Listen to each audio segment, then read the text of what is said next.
Halo saudara-saudaraku, para siswa kelas 3, apa kabar semua? Semoga kalian sehat dan kita semua tetap diberkati oleh Tuhan. Amin. Amin. Pada kesempatan ini kita akan membahas satu tema pada video ini. Bahan atau materi bimbingan konseling khusus kelas 3 pada semester pertama ini atau semester 5 ya, dengan judul mengenal program studi dan strategi memilihnya. Apa tujuannya? Ya, peserta didik dapat mengenal dan memahami program studi dan strategi dalam memilihnya. Nah, ini khusus kelas 3 cocok banget ini ya menurut saya, supaya nanti Anda bisa memilih program studimu ke depan ketika kamu kuliah sesuai dengan jurusanmu, tentu di SMK ini atau di SMA ya. Oke, anak-anakku yang terkasih, sebelumnya mari kita tebak gambar yang ada di layar ini. Dan pertanyaannya adalah, menurut Anda apa makna gambar di bawah ini? Mari 1 menit kita berpikir dulu ya, sambil melihat kira-kira apa makna gambar yang ada di sini. Tentu perhatikan, ada di sini jam tangan, ada handphone, ada kacamata, dan lain sebagainya. Ini ada kaca pembesar juga ya. Nah, ini kira-kira apa maknanya saudara-saudara? Silakan, mari kita hening sejenak dalam suasana tenang, memberikan konsentrasi kita pada gambar ini. Silahkan.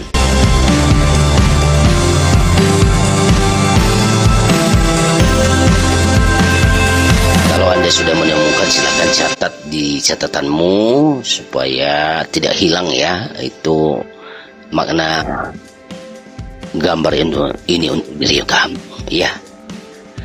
Oke, cukup ya. Kita coba lihat berikutnya adalah coba sebagian fungsi alat-alat sudah tergantikan oleh smartphone. Benar? Setuju? Oke, pasti ada yang setuju, ada yang tidak setuju ya. Jadi Anda tadi sudah melihat makna untuk dirimu tentang gambar ini, saudara-saudaraku, anak-anakku ya.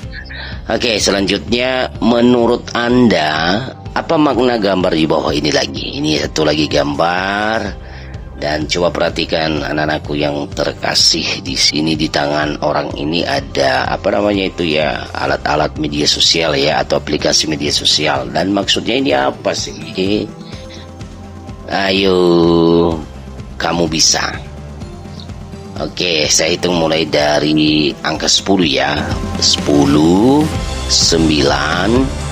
8, 7, 6, 5, 4, 3, 2, 1. Silakan catat di buku catatan. Nah, ini dia saudara-saudara, manusia zaman now, zaman sekarang ini, zaman milenial, sudah seperti terbelenggu oleh jejaring sosial. Benar nggak? Setuju nggak dengan pernyataan ini? Lihat sendiri dan saksikan sendiri tentang apa yang kamu lakukan selama ini mengenai jejaring sosial ya, melalui Twitter, WhatsApp, Instagram, Facebook, YouTube, dan berbagai aplikasi lainnya. Nah, anak-anakku yang terkasih, dengan munculannya banyak program studi yang semakin spesifik di era modern ini, memilih program studi tentunya menjadi hal yang tidak mudah, anak-anak. Belum lagi memikirkan program studi apa yang tepat untuk Anda, yang akan membuat anak kita sukses nantinya saat sudah lulus kuliah dan terjun ke dunia karir. Nah, perlu banyak pertimbangan untuk bisa memilih program studi yang tepat. Tepat dalam konteks yang pasti dan terarah terhadap tujuan akhir. Ya. Oke, mari kita lihat pengertian menurut Undang-Undang Republik Indonesia Nomor 12 Tahun 2012 tentang Pendidikan Tinggi. Program studi adalah kesatuan kegiatan pendidikan dan pembelajaran yang memiliki kurikulum dan metode pembelajaran tertentu dalam satu jenis pendidikan akademik, pendidikan profesi, dan atau pendidikan vokasi. Program studi merupakan kesatuan rencana belajar yang digunakan sebagai pedoman jalannya pendidikan akademik yang penyelenggaraannya berdasarkan suatu kurikulum. Apa bedanya prodi vs jurusan? Kalau di sekolah mungkin kata jurusan identik dengan jurusan IPA, IPS, dan bahasa, akuntansi, multimedia atau DKV, desain komunikasi visual, MP atau manajemen perkantoran, dan jurusan-jurusan lain. Itu kalau di sekolah masih taraf level SMA, SMK, MA, dan sederajat.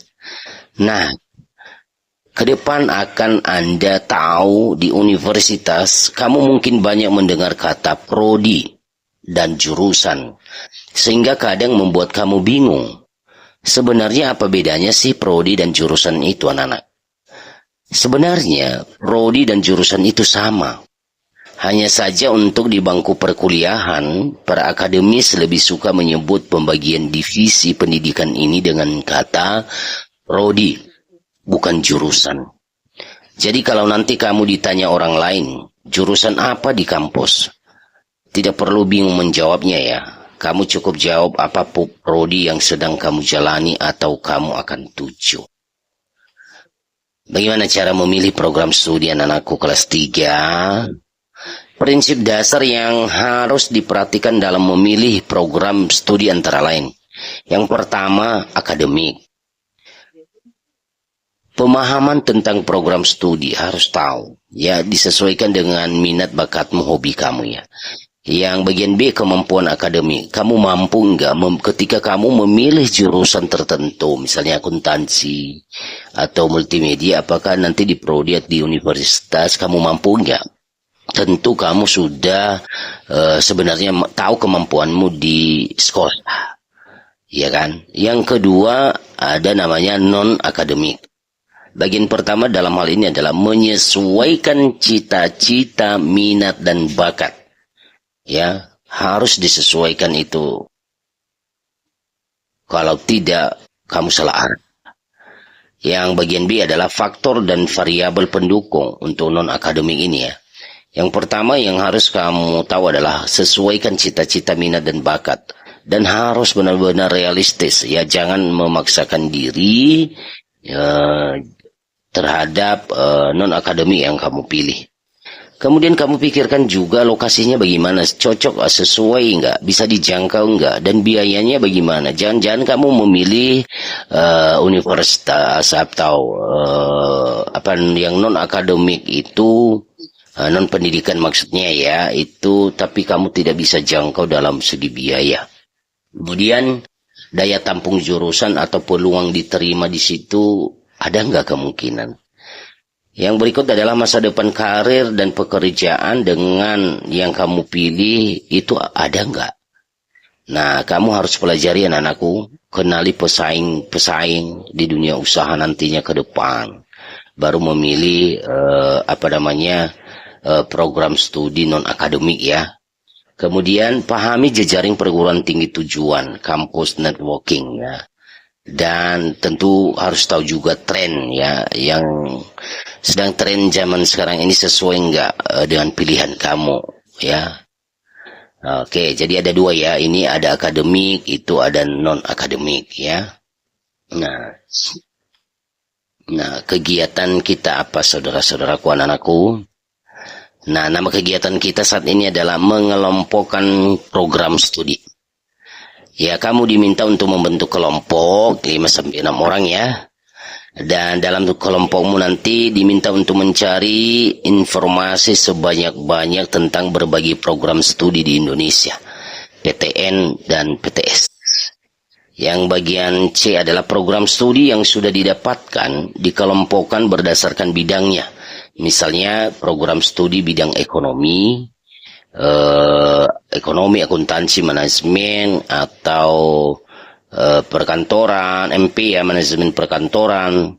Kemudian bagian DKV, kebetulan ada jurusan DKV di sekolah kita, SMK Pelita 4 ya. Kira-kira apa jurusan-jurusan yang cocok untuk jurusanmu di sekolah ini? Prodi apa yang cocok baik yang akademik maupun non-akademik? Dan saya sebagai guru BK meminta kamu mempresentasikan hasil kegiatannya sesuai dengan bidang program studinya. Untuk setiap kelompok mempresentasikan 1 sampai dengan 3 bidang program studi, kemudian kelompok berikutnya bidang program studi lainnya, dan seterusnya ya. Oke, anak-anakku kelas 3, ketika dipresentasikan atau disampaikan, kelompok bisa usul atau melengkapi program studi dalam bidangnya agar bisa lebih lengkap. Peserta didik, kamu semua ya siswa, setelah mengikuti kegiatan ini bisa mengambil makna ataupun belajarnya di situ ya. Oke, sekian dan terima kasih. Semoga para siswaku kelas 3 dimanapun berada sudah mengenal program studi dan strategi memilihnya ke depannya. Ingat, tidak lama lagi Anda akan lulus, dan tentu mulai sekarang kamu sudah memilih program-program studi dan strategi untuk memilihnya saat ini, dan sampai nanti pada akhirnya kamu menentukan ini dan itu yang kamu pilih untuk masa depan. Sekian saja, Tuhan memberkati kita semuanya.